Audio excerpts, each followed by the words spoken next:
look back in hindsight, everything is 2020. In hindsight, we make mistakes, we're learning from it. In hindsight. Welcome to Hindsight, the podcast. I'm Lee Jones, your host. And look, what if everything you thought you knew about addiction recovery was only half the story? I got my guy here, Trent Carter. He's a nurse, practitioner, author, and founder of Renew Health, a groundbreaking addiction recovery clinic transforming the way treatment is delivered across New Mexico. Good morning, sir. Good How morning, you Lee. doing, Thanks for Trent? having me on. Fantastic. Thank you. Oh man, thanks for coming on the show. I'm super excited to get into a topic that I don't really talk about. And though we're all impacted by the power and by the grasp and you know how it really affects people around us and even us at times, right? Depending on what the addiction is. And so I really want to talk to you today and learn, I guess, maybe a little bit about the process of healing people, right, from your perspective. If that makes sense. Is that something that you work with? Is that something that you do? Every single day. Hey, so tell me just a little bit, real quick, a little bit about yourself. It is hindsight, so we want to know who we're talking to.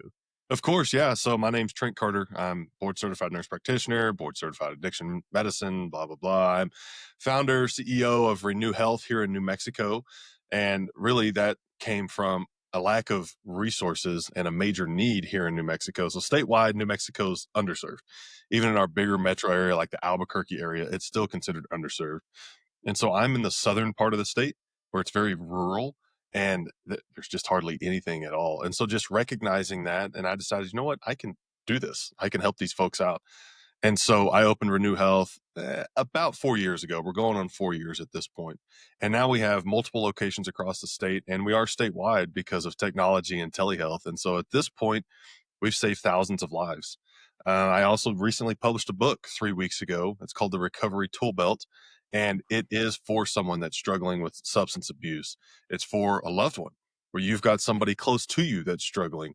Or, hey, even if you don't really know anybody, but you're seeing it in the community, you're hearing it on the news, you're seeing it around, and you just want to better educate yourself, you could still benefit from that book. And really, well, first and foremost, it's to try to save somebody's life, change somebody's life. But I practice within New Mexico. Currently, Renew Health is only in New Mexico. And this book is for anybody. It could be globally, but definitely anywhere in the States here, it could benefit you because it's written in a way it's not a 1, 2, 3, 4, 5 step process. It's the Recovery Toolbelt because it's a book full of tools. And so you don't have to be in New Mexico to benefit from that. And so that's the reason I wrote the book that way. The Recovery Toolbelt. I like the name. Thank you. I like the name. Yeah, absolutely. And congratulations on that. Is it your first book or one of many?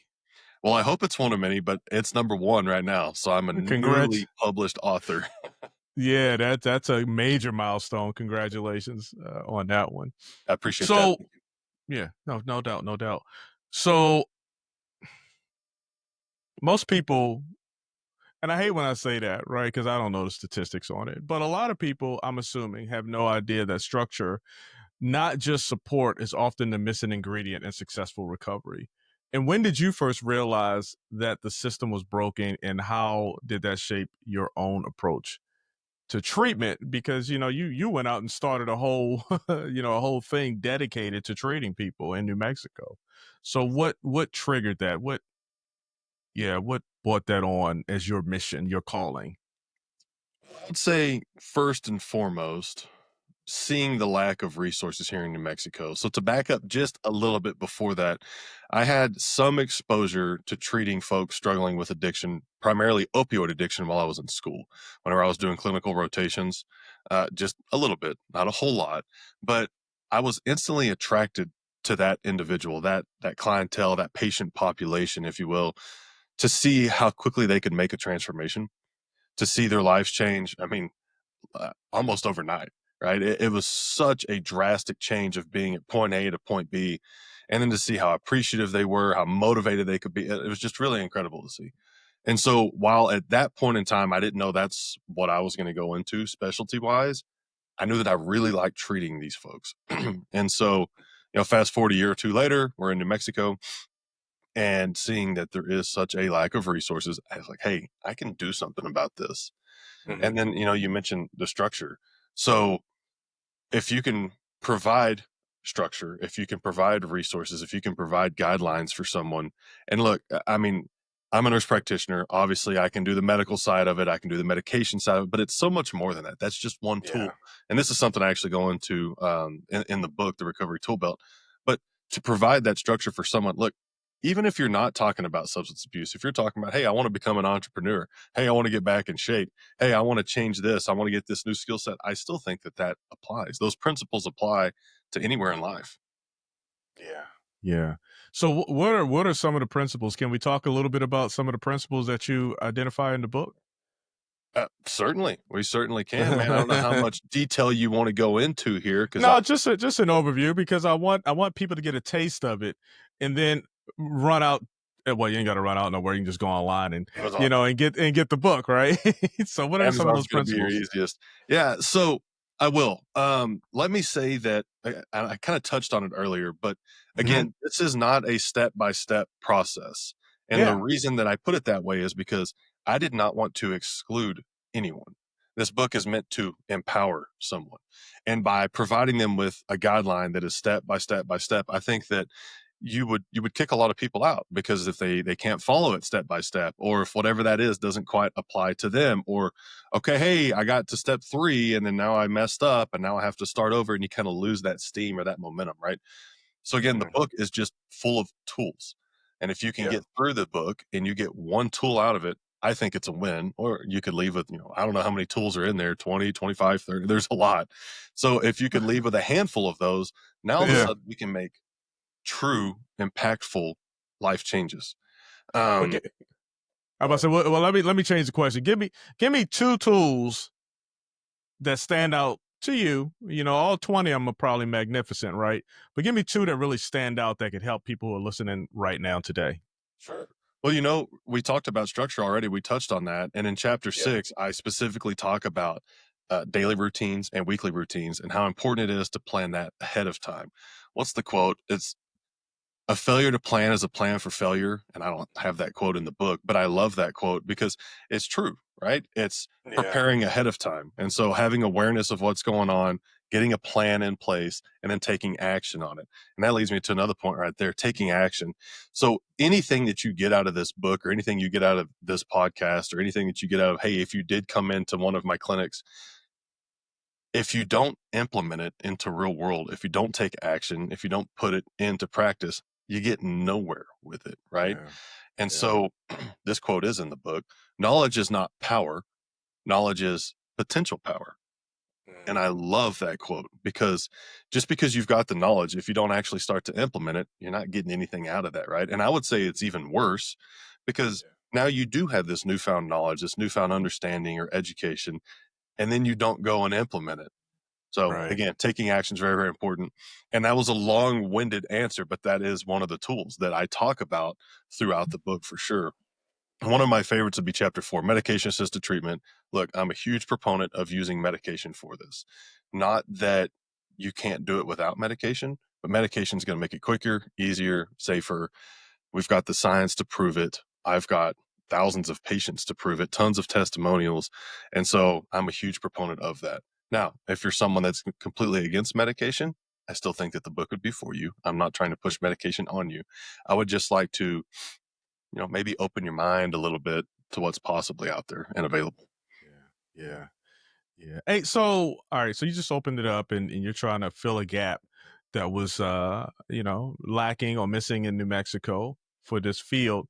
What kind of, I'm looking at, and I'm trying not to go too far because I don't like to go into the politics, but I need to not go into the politics, but look into the monies.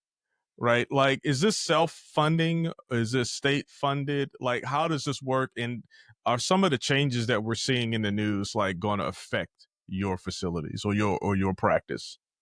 That's a big can of worms you just opened. So Yeah, yeah. it's a private practice. I mean, I own the Okay. practice. We're not a federal facility or federally funded or anything like Yeah, that. It's yeah, private yeah. practice. Most of my patients by far are going to be Medicaid. And so, that's one thing to touch on is look, addiction substance abuse, it does not discriminate. It doesn't care who you are, right? But there are certain risk factors that put you in a higher risk, such as, well, someone that's lower on the lower end of poverty, right? Their household income is not significant, is going to be a massive risk factor. Generational, your parents did it, the environment that you grew up in, things like that. So there's a lot of risk factors that come into it. But anyways, all that to say that by far, at least 90%, if not even more, of my patients are going to be Medicaid. But I also have patients that are on commercial insurance. I have patients that don't have insurance at all, and they're cash pay as well. Mm. And if you're someone that can't afford that, then we have options to where we can try to help you. Look, if somebody comes in, I want to help you. I don't want to turn you away because you say, "Hey, I make just a little bit too much to be on Medicaid, but I don't make enough to really have a good commercial plan." Yeah. That would be awful, right? And now Yeah. that's a barrier, and you just fell through the cracks. Yeah. So we at Renew Health do our very best to not do that. The big beautiful bill, is it going to impact? Yeah, yeah, it Mhm. is. Mhm. And so it's something like, I'm going to talk specifically to New Mexico here. They're saying something like 96,000 New Mexicans will likely lose coverage, and which is scary. Another one is something like 15 plus facilities, meaning hospitals, clinics, things like that, may have to close their doors or at least reduce their services, which, Yeah. again, scary. And I think what that's going to do is it's going to stress the system that you have in place, because if this facility closes down, or if they no longer offer that service, or they can't offer that service, well, those folks got to go somewhere else, right? And I think it's going to stress the system.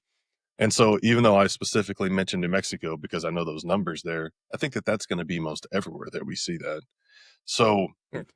my message specific to Medicaid and Big Beautiful Bill is, hey, look, a lot of these things aren't necessarily terrible that are being implemented. It's just going to be different. And I think that if you're someone that's on Medicaid that might fall into that list, again, like we already said, you've got to have awareness. You got to educate yourself. You got to take action. Just like what I keep saying here, be proactive rather than reactive. You've got plenty of time. So if you're, an adult male that's of working age, and now you're going to be required to have the 20 hours a week, you know, realize that, hey, that's going to be me, and I need to figure out what I need to do. What paperwork changes are there going to be to where there is no lapse in coverage? Just get Mhm. ahead of it. Yeah, yeah. Good advice. Good advice. Good advice. I appreciate you navigating that question. So, really quick, it's Hindsight the podcast. So, take us back to a moment, maybe during your time in the trauma ICU or building Renew Health, when everything clicked and you knew there has to be a better way. Like, what happened and what did that moment? And I know I asked you about it, but I'm one of specific. Was there somebody in there? You said that when you were in college, when you were doing your studies, you fell in love with that type of, wanting to support or help that person, that type of patient, right? But was there some person or something that just really hit you, or did it just seem like you just recognized the gap? You know, there's many stories, many Mhm. instances that stand out, but I don't know Yeah. that there was just one, right? It's like Okay. these culmination that happened at a certain point in time or in life where I was there, that helped Mhm. with whatever that transition or that understanding may be. And so, yeah, whenever I was in school, I can remember specific to an opioid addict patient where he was so excited. But so whenever I came in and I was doing Mm. rotations there at this location, um, he had already began treatment like a month or two prior. And so Yeah. I did not see him when he came in still abusing opioids. I saw him a month or two after he had stopped, right? And Yeah. so he starts to tell me his story. And the guy is Mm. just full of energy and smiling, talking about, I've gone back to school. My wife is not leaving me after all, right? He's got all these very positive things that are happening in his life. And it's like, man, this is incredible. And then you start to see more stories like that. And I think that that was a big reason why I was attracted to, again, this patient population, these individuals that were struggling with substance abuse. Mhm. Mhm. But again, at that point in time, I'm just in school. I don't know that, hey, I want to literally devote my professional life to this. I didn't know, yeah, I'm going to open a clinic and then many, many clinics after that. This is years before that. So if we fast forward a couple more years after I have opened Renew Health, look, actually, my very first patient that came through the doors. So whenever I opened Renew Health, I did not have a huge client. I didn't have any clientele. I didn't have a list of people that were waiting to come. I didn't have all this backing and support. It was, hey, you know what? I see there's a void. I see there's a need, and I know I can do this. And this is where it's, the risk of going out and starting a business, right? There's no guarantee anything's going to work. And it took 6 weeks before I had somebody walk through the door. Keep in mind, I'm a husband, I'm a father, right? I've got people to feed, I've got other Yeah. responsibilities. I have a other job that's actually paying me because at this point, Renew Health is only taking my money. I hadn't had any Right, patients come through right. the door. And it's 6 weeks before anybody came through the door. And it's a little bit of head scratching, like, well, I hope this happens. Anyways, that first patient, I'm very proud to say, is my first success story. And she came in literally crying because she felt that every single day she was going to die. And this is not maybe who comes to mind, a stereotypical person. This is someone that she worked for the county. So she had a good job, your Monday through Friday, 9 to 5. She come very presentable, very clean, dressed nice. She had a young daughter. At that point in time, she's probably 5 or 6 years old. And so she was someone that, I don't know if you want to call them high functioning, right? You couldn't just look at her and tell, but Yeah. she was addicted and she was Yeah. abusing. And so every single day she woke up and, if you don't take the opioid, you go into withdrawal. And then now you're going to lose your job because you're detoxing all day and you're falling behind. And so every single day it's this nasty cycle. So anyways, she became our first success story, first of many, many, many. And when you have that many success stories all the time and you see the changes that happen again, these changes can happen so quickly. Mhm. It's hard not to buy in, man. It's hard not to feel it. Yeah. Yeah. Yeah, I gotta I gotta I don't wanna believe it, but I think it. Like, how often do you have people that, like, come back, right? They've been treated, they feel great, life hits them, they need help again. Does that happen often Absolutely. with Renew Health? Yeah, Yes, yeah. sir. So what are some of the telltales? So first of all, in hindsight, I like for people to find ways to just not take that route. And I'm talking specifically drugs. You're talking opioids. Just try not to take that route, right? So, there's no possibility, unless obviously someone, does something to you, but there's no possibility of you getting addicted in the first place. But it happens, right? Life hits you, you turn to some sort of way to ease some of the pain. That's just one scenario. What is a telltale for, like, the person who's your friend, your family, right? To kind of see it and maybe get a little bit of help before you just fall. I mean, I don't even know if you can see it. Do you have any insight on that? Like, you talked about the young lady just came in, you couldn't tell by looking at her. Great job, looks the part, looks fine, but she's struggling internally. So is there something that, the outside person can key in on? Because, I mean, we're dealing with our own lives and focusing on what we got going on. So you're not always looking to see what Trent's got going on over there, But if you have any insights, that'd be awesome. Yeah, it's a great question. And it Yeah. can be very tricky. And this is where everybody's different and Hmm. every scenario is different. But if you are a loved one and you're worried about someone or you're trying to have these tools to where you can pick up if something's going on, look, you're going to see changes. And they're not always these drastic overnight changes, but you may realize that this person's more distant than they once were. They're not as energetic as they once were. Now, look, I mean, depression is very real. If all of a sudden they're very anxious, they're seemingly depressed, they won't engage in certain activities or events that they typically would have. They're on edge all the time. For this story that I told this patient, if maybe she's always been a fantastic mother and she still is, but all of a sudden you're seeing her being real snappy at her child, and it's just Hmm. not typical for what you've seen. Look, physical appearance, right? If all of a sudden you're starting to see there's like changes in skin color or the quality of their hair, maybe they used to maintain their nails all the time and now they don't, or right, there's these little things that you can start to pick up on. And so I think again, having awareness and paying attention to that, but then not being afraid to reach out to them. Now you can't do Hmm. it and be accusatory, but to let them know, hey, whatever, Brittany or John, like, I love you, right? And I can just tell something's going on. I just want you to know I'm here for you. And that could be the first conversation. You're not trying to pry. You're not trying to put your thoughts on them. It's just letting them know, hey, I'm kind of picking up on something happening here. And I want you to know I'm here for you. I got you. Plus, let's get up, let's get out of the house, let's go get a cup of coffee, right? Something that's exciting or that's nice to do, because maybe, again, you're seeing these changes. Y'all used to do things like that, and now they have no interest in it. Yeah. If I like that. financial troubles is another big I one. like that. Yeah, I like that answer because just extending a hand, right? We need to be in the mindset of trying to help people and not accuse. I like that. Don't point fingers or accuse them of anything. Just extending a hand, because you're really planting a seed. And when they really feel, because they're not going to be ready until they're ready. That's right. Right. That's the thing. And if you put yourself in a position where you're the opposition, or you're some sort of, someone who's pointing the finger, they're going to be on the defensive, and that's just going to probably dig a deeper hole.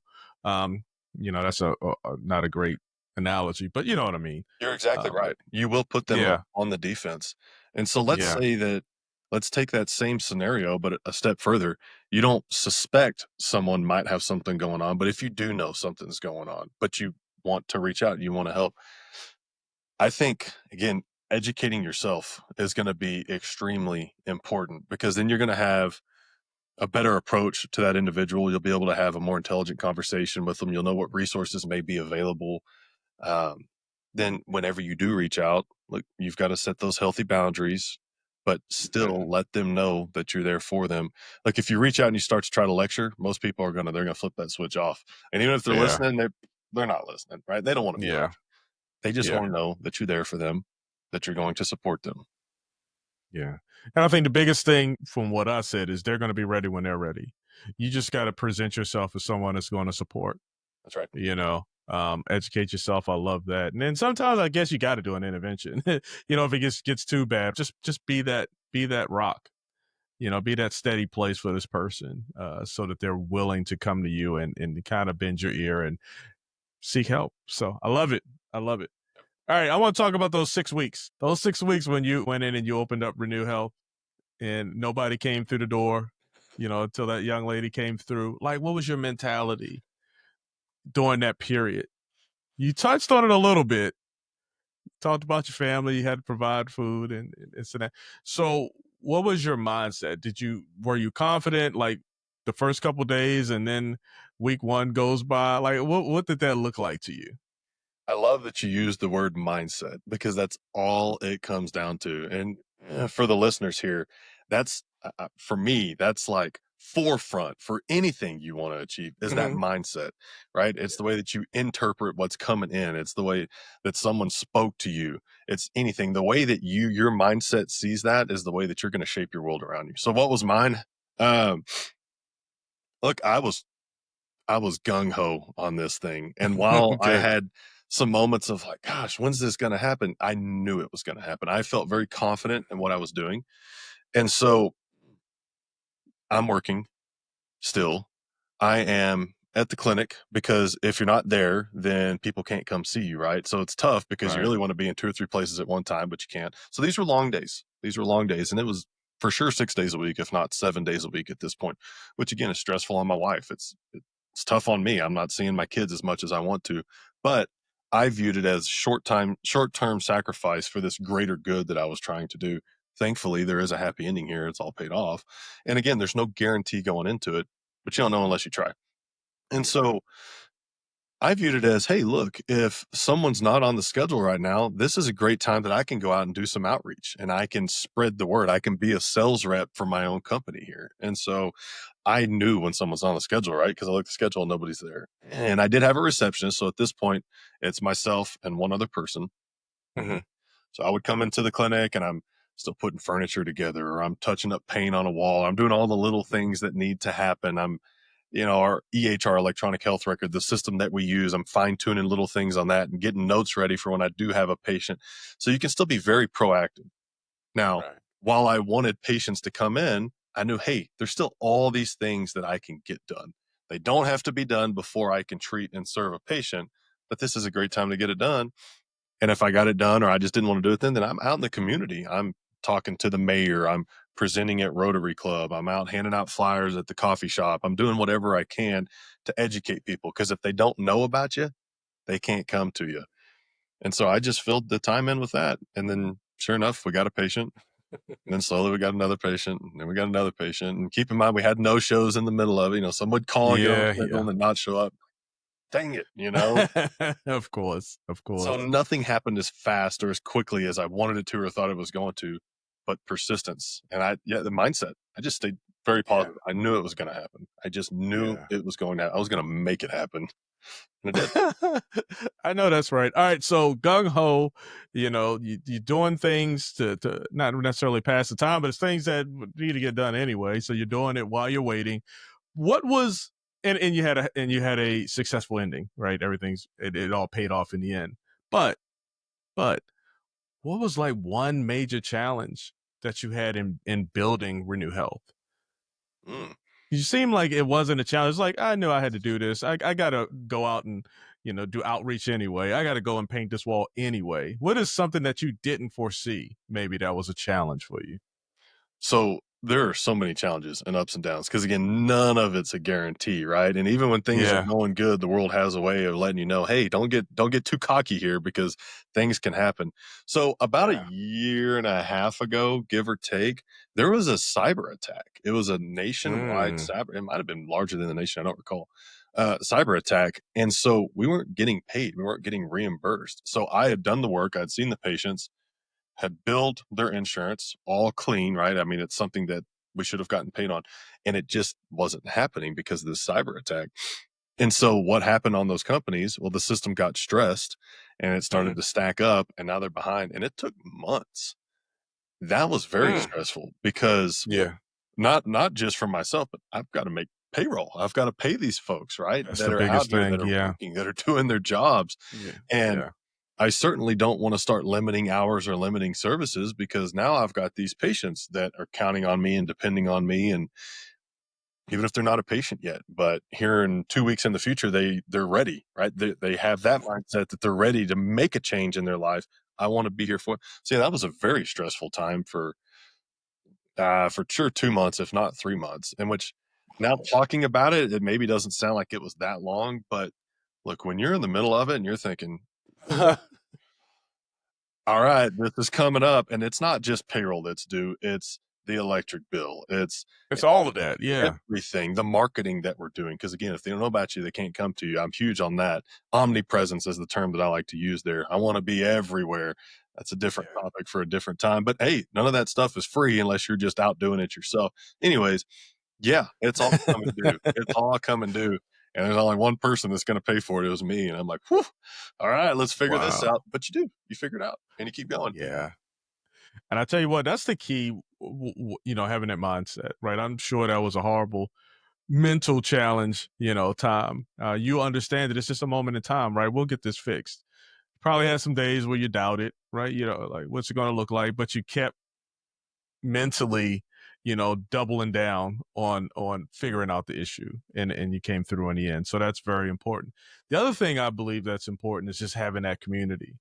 That community can be one person, right? Because sometimes when you're going through things, it's difficult to see that it's just a moment in time, because you got to focus in on trying to climb your way out or figure this problem out or whatever it is. And having someone on the outside that's a part, on the outside of the problem, but that's a part of your community to help you get your mindset right, to get you focused in on what needs to get done instead of all the problems, right? I think that's important too. What do you think about that? I think it's very important. It's your support system. They're part of your foundation, right? If you can have a stronger foundation, when life inevitably throws something at you, you've got a stronger foundation to operate off of, right? To bounce back from. And so it can be those daily routines. It could be taking care of yourself to where you are healthy or physically fit or whatever it may be. Reading or improving your skill set. All these things are going to make you have a stronger foundation to where you can take what life's going to throw at you. But I think a huge part of that is exactly what you just said right there. And it's your community. So if you want to hear another story, I can give you an example of where that was pretty pivotal for me. So part of my journey here, while I was in school And in fact, where I mentioned that I first had some exposure to opioid treatment, I was working with a physician who owned a private practice, and he was an older gentleman. And I did not realize this at the time when I first started working with him, but he was looking to retire, right? He's older and he's worked his whole life. He's got a successful practice. And so around probably give or take 6 weeks that I was doing clinical rotations there, he took me to lunch and he laid it on me. He's like, "Hey, do you like working here? Do you like this place? Blah, blah, blah. Well, what do you think about working here after you get done with school?" I'm like, "Oh, that would be great. I really, really like it here."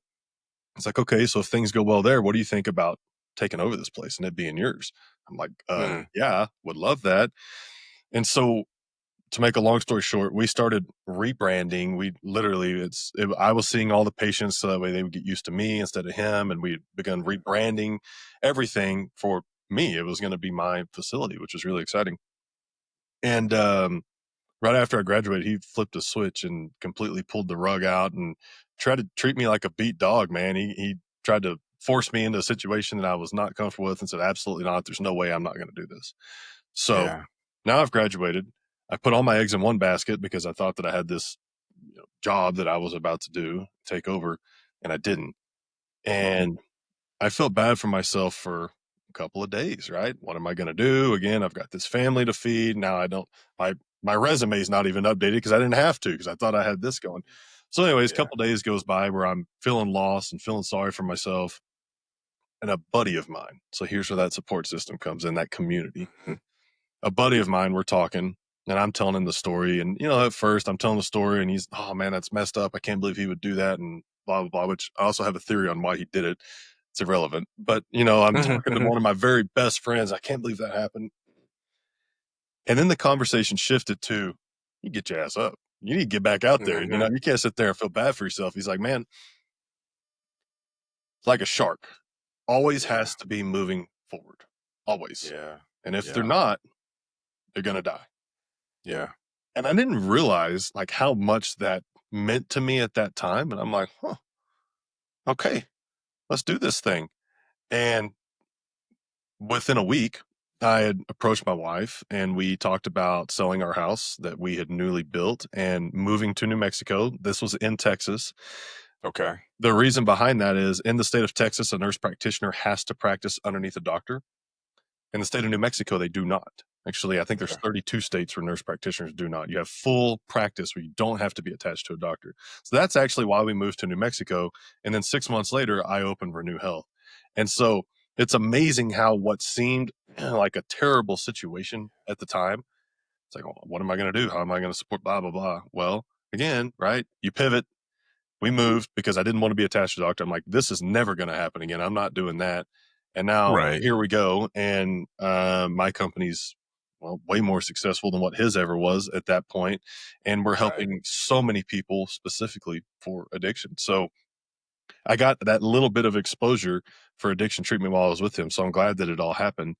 And here we are now with Renew Health in New Mexico. That is a great, great, great, great story that really just emphasizes the point. It's just a moment in time, right? You can't see sometimes beyond that period because you're in it.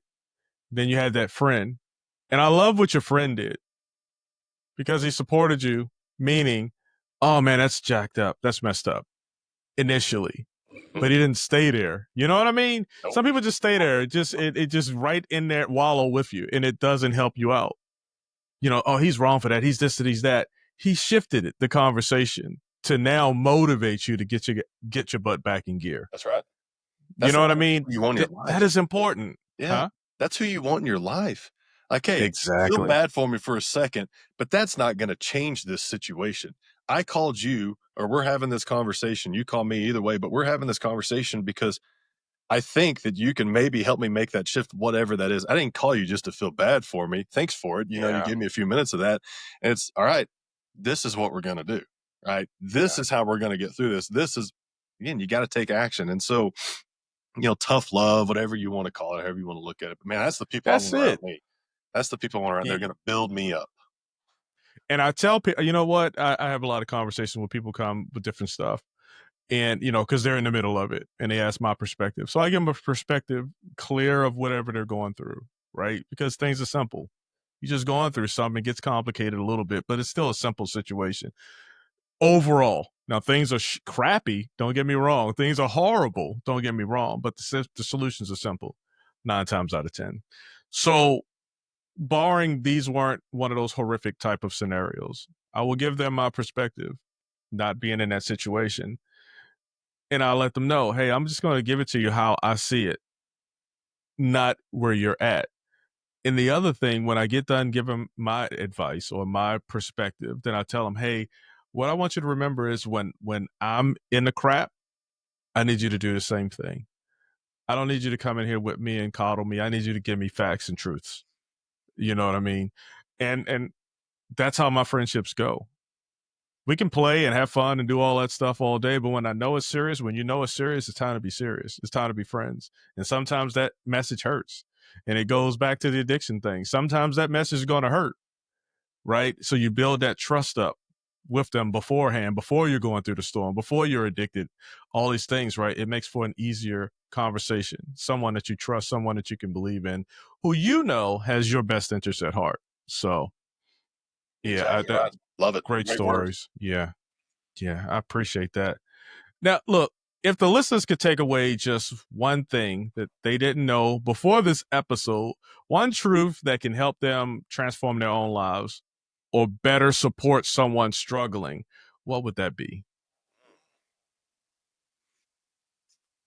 Look, I'm really going to fall back on what I've already harped on through this whole thing is you've got to take action. I do think that having the awareness of whatever the situation is, if it is specific to the substance abuse and addiction, or if it's the awareness of the big beautiful bill and you potentially being at risk of a lapse in coverage there, if it's having the awareness of, hey, there's this void in my community and I think I want to start a company to go do that, right? It's again, awareness of the situation, then educate yourself on it. But it only does so much. Well, it does nothing if you don't take action. Action is what makes it happen. Success lies on the other side of that action, right? And what is success? Well, it's anything that we just said here. If it's keeping your coverage, if it's getting sober, long-term sobriety, if it's starting a company, if it's getting back with your wife, if it's saving a relationship, if it's working towards the promotion you want to getting back in shape, I don't care. It doesn't matter what it is. I think that right there is your math equation, your algorithm to changing who you are and getting to where you want to be. Yeah. Yeah, I like that. I always say I like it, man, because it just, things resonate, and I like how it feels to me. And I'm hoping that the listeners or the watchers, it resonates with them as well. Because ultimately you're either in something or you're in a good space, right? Either way, you need support or you need to be the supporter. So I try to simplify things. That's just me. And for someone But that says how, look, guys, there's so many free resources available. Google, yeah, it is. Chat GPT, books, your podcast, other podcasts, I mean, there's so much out there. So again, if the question is, well, okay, I think I want to do this. I want to be there for someone but I don't know how. Okay. So you've already got the awareness. The next step was what? Educate yourself. There's all those resources out there. But then once you start to acquire these things and you take notes and I don't care if you write down a script of literally you're going to read it off to them while you're talking to your buddy on the phone or something, that's fine. But if you do, that means you're taking the action, right? So that little step by step still remains the same. All that to say, there's so much out there. There's so many free resources and educational material that's out there.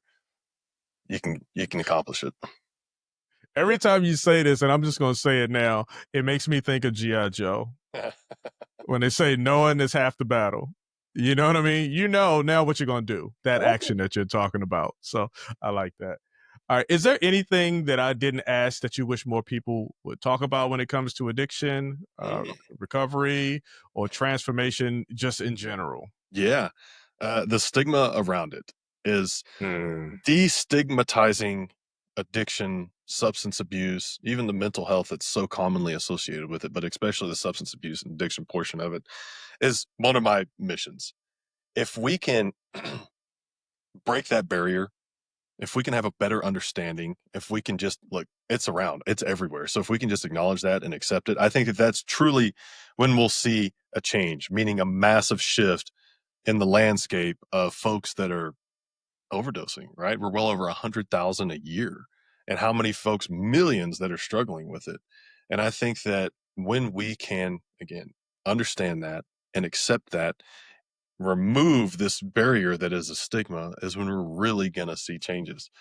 So yeah, that again, I could talk about that for forever if you wanted, but that's something that I would love to leave the audience with here. Educate yourself on it and understand, look, it's not a moral failure. Okay. It is a chronic disease. The medical community as a whole accepts that. And it's not this lack of willpower or again, this moral failure. I mean, their brains get hijacked. They honestly do. At a certain point, sure, it could have been a decision up to a point. But then once it gets beyond that, it's not their choice anymore. This thing has just, it's not just gripped them, it is in control of them. And they can't go more than a couple hours or a half a day without going through withdrawal, which is the physical dependence portion of it. And so they keep doing it simply so they can function, so they can make it to work. Like the story that I told earlier, that patient of mine, she was doing it so that she could function, so that she could make it to work, so that she could put food on the table for her daughter. And then the next day she went through that cycle again, because she would wake up and she's shaking and she's feeling like she's going to throw up because of the physical dependence. That's what leads to withdrawal. And it was every single day for her. And she was in so deep, she didn't know what to do. Thankfully, she went to Renew Health and we completely changed her life. And even if you're not in New Mexico, you don't have to come to Renew Health. I'm just using that because that's my clinic, but they're everywhere. So again, reaching out and finding what your local resources are, right? Yeah, that's the message I'd like to leave. I tell you, I can't even relate. And you know, when I was a kid, I remember Nancy Reagan said, "Just say no," and I was, I just never did, right? Because I was kind of scared to. But it doesn't mean that I don't empathize with someone who does, right? I don't understand that anything could get you started, right? I think I alluded to that earlier in that path. I wish you wouldn't, right? So that's why we kind of want to look at the things that happened beforehand that can kind of, you know, push you in another direction than using those drugs. For me, I drink coffee. Coffee. Me too. every day. And if I get a wild hair and I say, you know what? I'm going to stop drinking coffee for 30 days or whatever day. For day one, I'm having headaches. You feel me? Oh, yeah. And it's just like you take that times 1,000 or whatever, you know, with drugs. Like, obviously, I can stop coffee. I mean, the headaches is not that bad, but I can see what I'm trying to do is just see, like, damn, if coffee is doing that, could you imagine what opiates doing?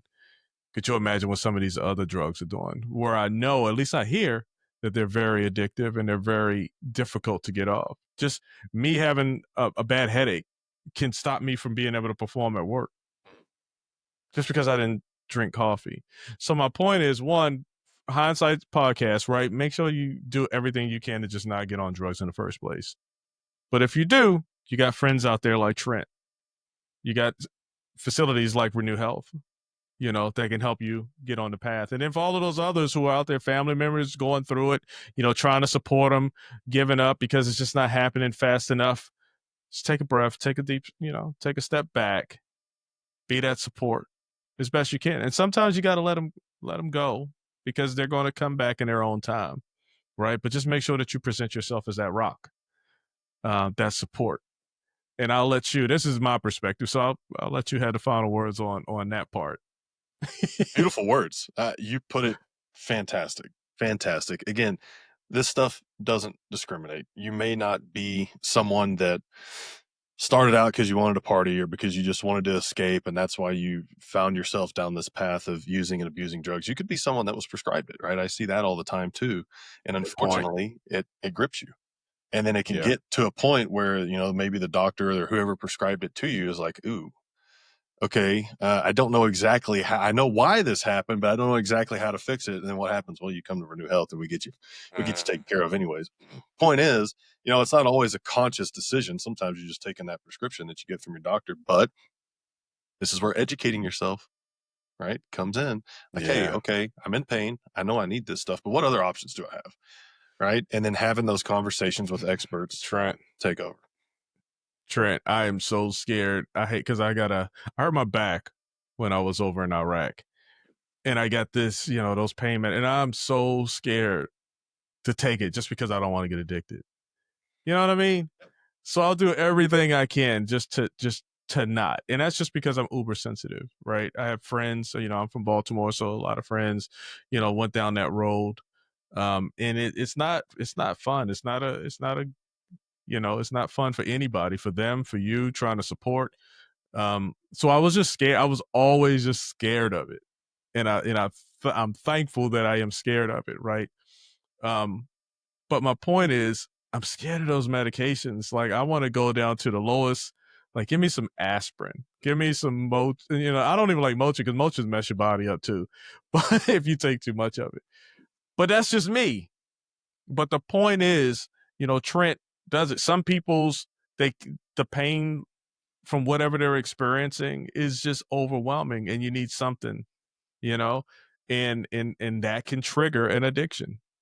So anything. Wow, it's that's a great perspective. I appreciate that, Trent. Sure. Yeah, pain medication works extremely well when used Yeah, as it does. it's supposed to. It's a fantastic tool to be able to have because, I mean, think about how miserable millions of people would be without some pain relief. And I'm talking even just 2 days post surgical or post operation, something like that, right?